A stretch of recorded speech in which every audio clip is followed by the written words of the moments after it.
Honorable Mr. Sunil Pandey Ajit Pandey respected guardians present here, those able just managed to have time to take your valuable time for this occasion. I am very grateful to you and my heartfelt welcome goes to you all. Dear parents, let me tell you one thing. The time when I just thought to start a school,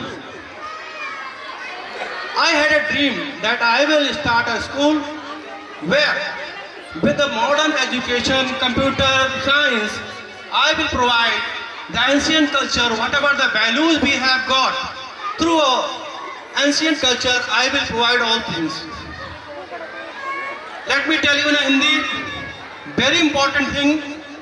मेरे कहने का तात्पर्य है, जब मैंने school खोला, उसके लिए सोचा कि एक स्कूल डालना है, तो मेरे दिमाग में एक बात कूट कूट कर भरी थी कि मुझे एक ऐसा संस्थान डालना है जहां पर आधुनिक शिक्षा, विज्ञान, टेक्नोलॉजी, कंप्यूटर साइंस के साथ साथ में बच्चों को भारतीय संस्कृति की हमारी जो धरोहर है, जो मूल्य हैं, उनको प्रदान किया जा सके। और इसी ड्रीम के साथ मैंने ये स्कूल स्टार्ट किया। Now, let me tell you an example. Yesterday, when I was watching a serial, बालिका बधू, कल मैं एक सीरियल देख रहा था, बालिका बधू। बालिका बधू में एक जगिया है, वो विधायक बन जाता है। उसके पास कुछ लोग आते हैं कि भैया हेसर शहर में, राजस्थान में एक छोटा सा शहर है हेसर, उस शहर में एक मेडिकल कॉलेज डालने के लिए कुछ लोग आते हैं। तो आप लोगों को बताना चाहूंगा, उस विधायक जो जगिया था, जो गांव का एक बच्चा था, जो कल को विधायक बन जाता है, डॉक्टर बन जाता है, उसने पूछा, ये बताइए आपका जो मेडिकल कॉलेज डालने जा रहे हैं आप, उसकी फीस स्ट्रक्चर क्या होगी? तो उन्होंने जब फीस स्ट्रक्चर बताया कि ये फीस स्ट्रक्चर होगी, जिसका मतलब ये था कि केवल क्रीमी लेयर के लोग, जिनके पास बहुत सारा पैसा होगा, वही लोग उस स्कूल में अपने बच्चे का नाम लिखा पाएंगे, अन्यथा नहीं पढ़ पाएंगे। इस पर जो है जगिया ने सीधे सीधे मना कर दिया, नहीं, ऐसा मेडिकल कॉलेज मुझे अपने शहर में नहीं चाहिए। अरे रसगुल्ले बहुत अच्छे हैं, लेकिन मेरे पास पैसे ही नहीं है हम खा सके, तो ऐसे रसगुल्ले किस काम के? यहाँ पर जो ये विद्यालय है, वो आपको इस फीस स्ट्रक्चर में, इकोनॉमिकल स्ट्रक्चर में जो शिक्षा प्रदान कर रहा है, whatever the education just we are providing, that is really valuable, and I promise you all that you will have everything whatever you expect from any of the good schools. We are just providing each and every facility to you all. Now I want to share with you all very important thing. Dear parents, देखिए जो शिक्षा होती है, अभी सुशील sir इसके पहले बोल रहे थे, उन्होंने बताया था आपको, जो शिक्षा होती है वो विद्यालय को प्रदान करता है, ये सही है, लेकिन माँ जो होती है वो पहली शिक्षिका होती है। घर जो होता है बच्चे का पहला विद्यालय होता है। तो एक बहुत बड़ा आपके ऊपर जिम्मेदारी होती है, विद्यालय के साथ साथ आप लोग भी कोऑपरेट करें। मैं आपसे प्रश्न पूछता हूं, क्या आप अपने बच्चे के साथ कुछ गुणवत्तापूर्ण समय बिताते हैं? अपने आप से पूछिए, क्या आप अपने बच्चे के साथ आधा घंटा पर डे बैठते हैं? क्या आप अपने बच्चे के साथ खाना खाते हैं? क्या आप अपने बच्चे के साथ कहीं घूमने जाते हैं? क्या आप पूछते हैं, बेटा आज आपको क्या होमवर्क मिला है? ऐसा नहीं है नहीं पूछते होंगे, पूछते भी होंगे, नहीं पूछते हैं तो पूछना है। मैं ये प्रश्न इसलिए कर रहा हूं, रिस्पेक्टेड गार्जियंस, हमारे सम्मानित अभिभावकगण, क्योंकि ये बहुत ही आवश्यक है। अगर मैं बहुत ही कोशिश करता हूं कि बहुत ही अच्छी शिक्षा प्रदान करूं, लेकिन घर से अगर कोऑपरेशन नहीं मिलेगा, it is impossible for any school in this world which can provide the education, which can make the holistic development of the student. Now, before the program is going to be started, let me have 1 or 2 minutes more.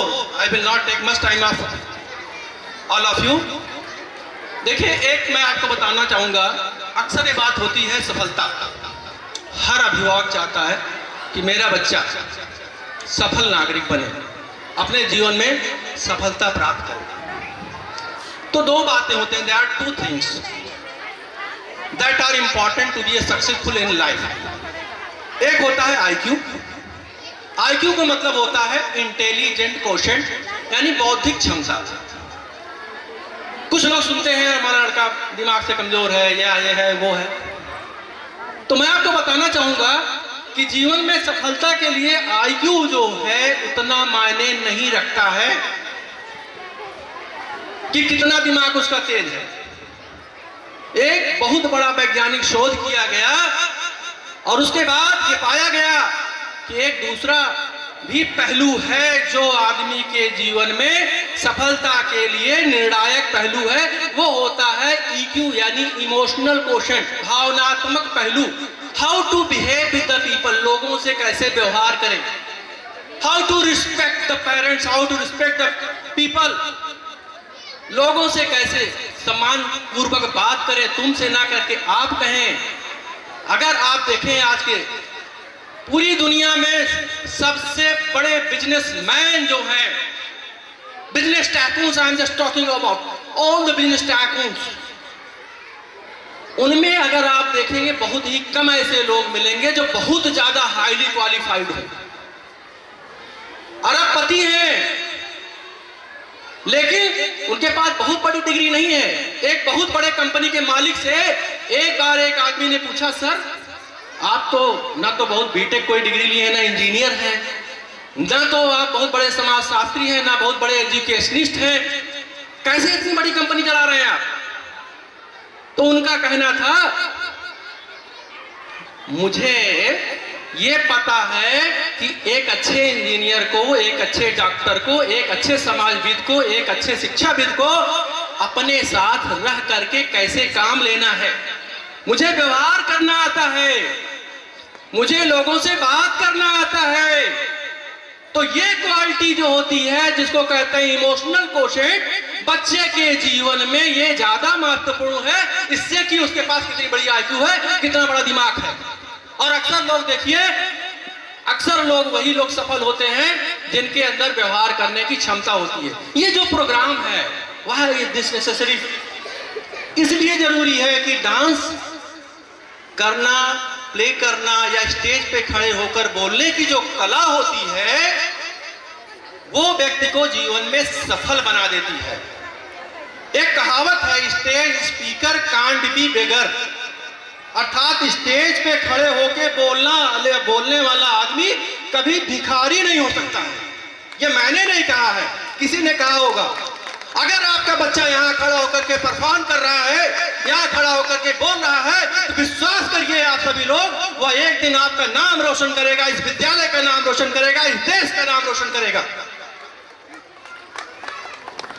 Now, without taking much of your time, because program is very long and we have short of time, so I will not take much of time. I once again welcome you all in this Shar Mount Global School। आप सभी लोगों का मैं हार्दिक स्वागत और अभिनंदन करते हुए इस कार्यक्रम को आगे बढ़ाने की अनुमति प्रदान करता हूं। धन्यवाद।